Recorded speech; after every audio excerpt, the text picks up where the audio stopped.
Halo semuanya, kali ini kita akan membahas tentang sejarah musik dalam peradaban Mesir kuno, Yahudi, dan Yunani.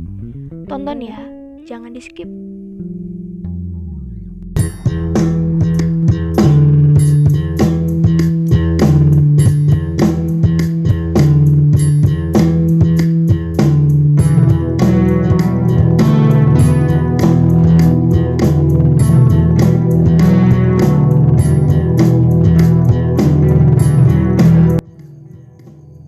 Shalom, saat ini kita akan membahas tentang sejarah musik dalam peradaban Mesir kuno, Yunani, dan Yahudi. Yang pertama yaitu Mesir kuno. Masa prasejarah Mesir kuno pada tahun 5000 sebelum Masehi, yaitu ada kerajaan atas dan kerajaan bawah. Kerajaan atas hulu Sungai Nil dan kerajaan bawah hilir Sungai Nil. Pusat kesenian pada masa ini yaitu terdapat di kota Memphis. Kalian semua pasti tidak asing lagi dengan piramid. Nah, dalam masa kejayaan dan pembangunan piramid sejak tahun 2500 sebelum Masehi hingga kini, piramid menjadi salah satu situs tertangguh dan termegah di dunia. Pada masa ini terdapat 3 masa, yaitu Kerajaan Lama, Kerajaan Madya, dan Kerajaan Baru.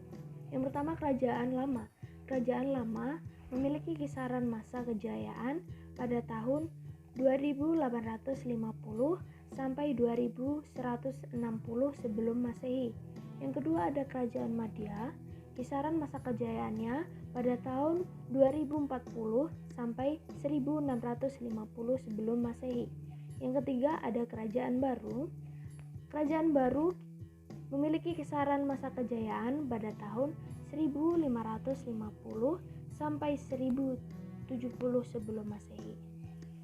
Zaman peradaban akhir masa-masa penjajahan pada tahun 711 sampai 332 sebelum Masehi.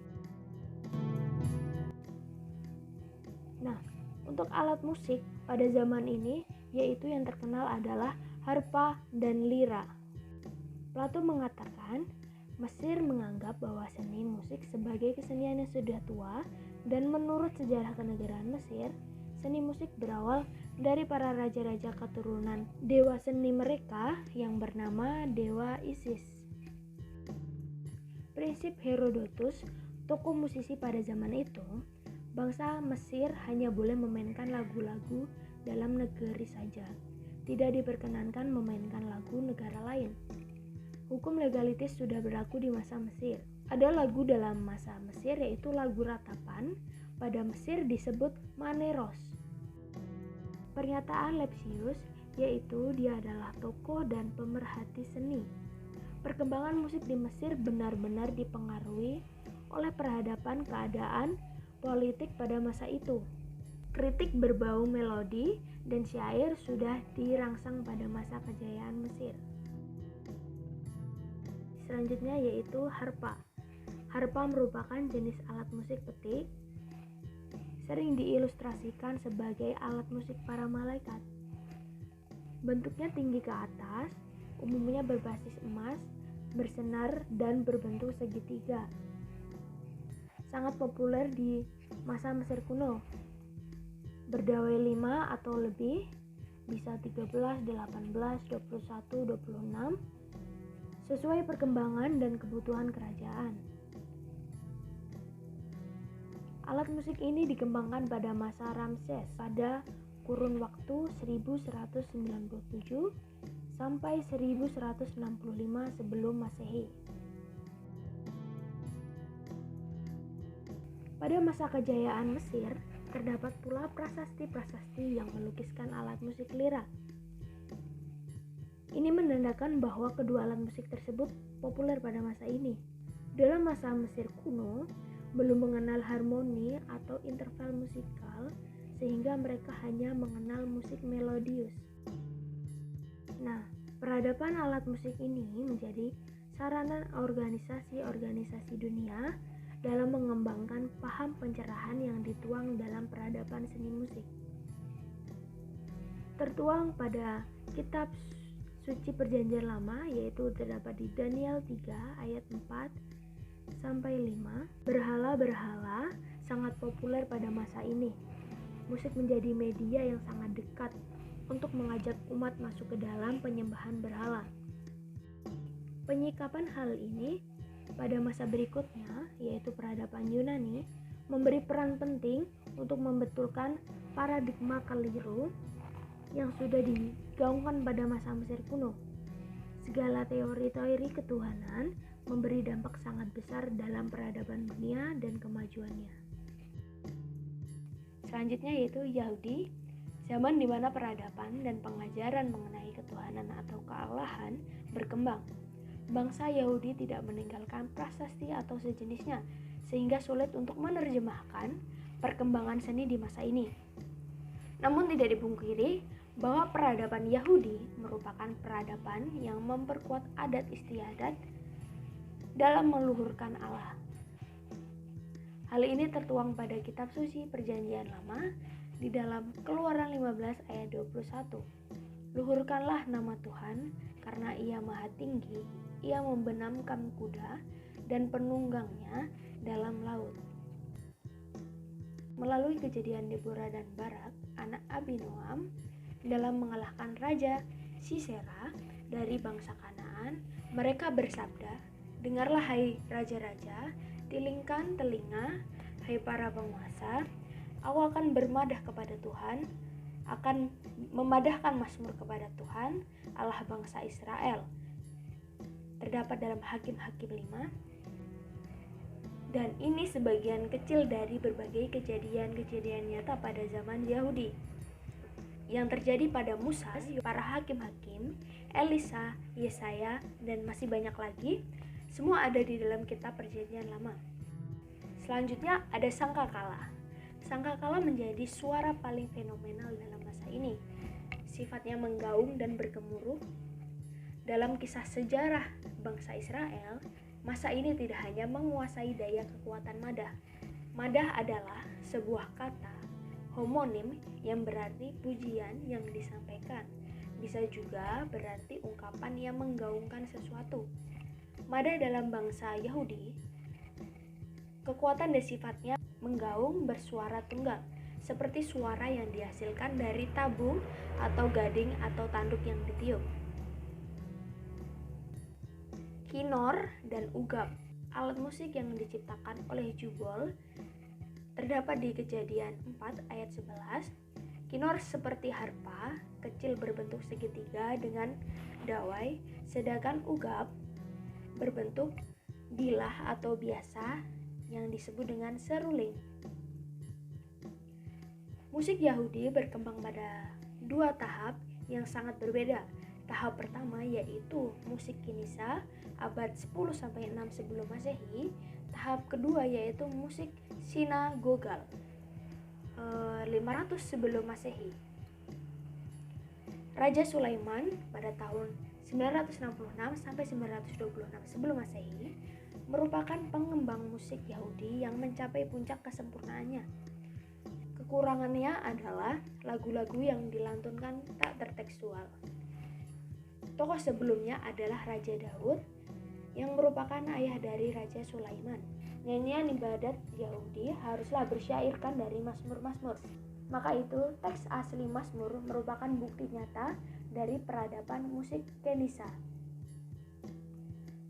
Lalu paralelisme merupakan struktur ayat mazmur yang terdiri dari dua bagian yang sejajar atau simetris, bisa dinyanyikan bersama atau kur, bisa juga dinyanyikan solois. Cara menyanyikannya bisa di dalam satu ayat dengan tanda koma atau dua ayat bergantian.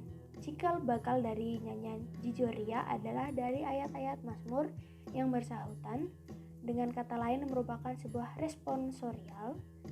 Istilah Latinnya adalah responsum yang berarti jawaban. Pembawaan mazmur secara responsorial, solois, ayat mazmur, jemaat, responposial atau refrain. Musik sinagogal, nama ini diambil dari tempat bernyanyi atau monumen di Babilonia yang telah dihancurkan. Sinagoga, tempat berkumpulnya orang Yahudi untuk berdoa, mendengarkan pembacaan Taurat, juga untuk bernyanyi pada hari Sabat atau tiap hari Sabtu yang merupakan hari di mana bangsa Yahudi beribadah. Gaya silabis, style menyanyi sederhana, oleh karena tiap suku kata dan keseluruhannya terdapat 3 tahap, yaitu kandes permulaan, initium, kandes tengah, meditation, kandes akhir, finalis. Gaya melismatis, style menyanyi yang baru di luar dari peradaban zaman Raja Sulaiman. Karakter kuat terletak di melodinya yang beragam dalam satu suku kata, biasanya digunakan dalam kata haleluya atau amin pada akhir lagu. Satu suku kata bisa bermuatan beragam melodi yang mengalun. Dalam perkembangan modern kini, gaya melismatis tidak hanya terdapat di akhir komposisi lagu, melainkan bisa di awal atau pertengahan lagu, tergantung selera dan maksud tujuan komposer.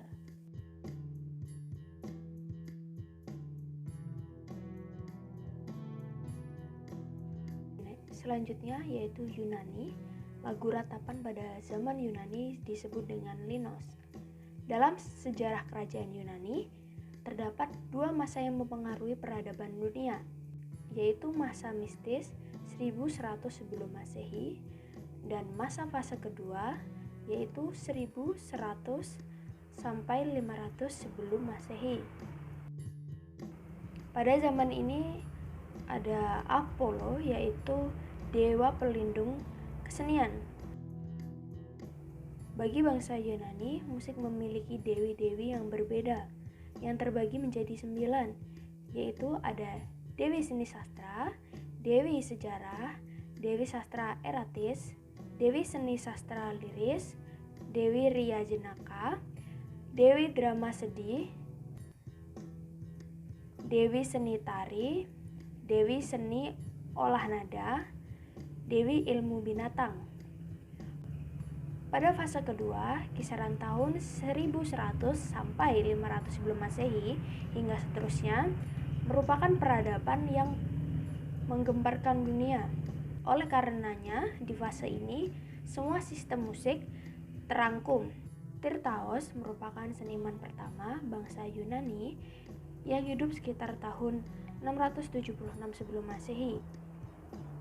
Ia adalah pencipta lagu-lagu patriotik yang merangsang pemuda Sparta menjadi pejuang dalam berperang dengan orang Messenia. Terpandros atau Terpander, orang paling berpengaruh dalam peradaban musik dunia. Lahir di Pulau Lesbos dan bermukim di Sparta sebagai guru besar peradaban awal seni musik. Ia adalah pendiri sekolah musik Lesbos. Ia adalah pengembang tetrachord, yaitu 4 nada menjadi 7 nada. Polynestos pada tahun 700 sebelum Masehi merupakan penemu dan penyohor sistem 7 nada yang dikembangkan dari Terpandros. Nada lira yang asli adalah E, D, C, dan B. Nada tambahan atau lanjutan lira adalah A, G, E, F. Lalu tangga nada diatonis. Dasar dari semua teori ini adalah tetrachord. Tetra berarti 4, tentares, dan chord berarti berdawai atau berkorda. Dikatakan diatonis karena adanya langkah lanjutan dari 4 nada asli tetrachord dan berujung pada 3 kemungkinan, yaitu yang pertama, setelah 2 langkah utuh terdapat langkah setengah dinamakan doris 1 setengah. Yang kedua, ada langkah setengah terdapat di tengah 2 langkah utuh disebut juga frigis 1 setengah 1.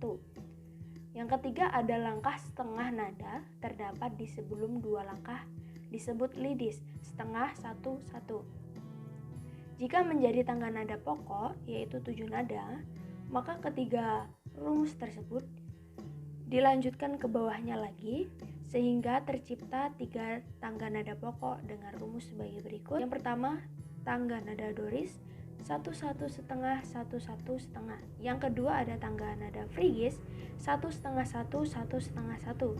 Yang ketiga ada tangga nada lidis 1/2 1 1/2 1. Oke teman-teman, sekian dari penjelasan saya tentang sejarah musik di peradaban bangsa Mesir kuno, Yahudi, dan Yunani. Semoga bermanfaat buat kalian semua. Terima kasih, Tuhan Yesus memberkati.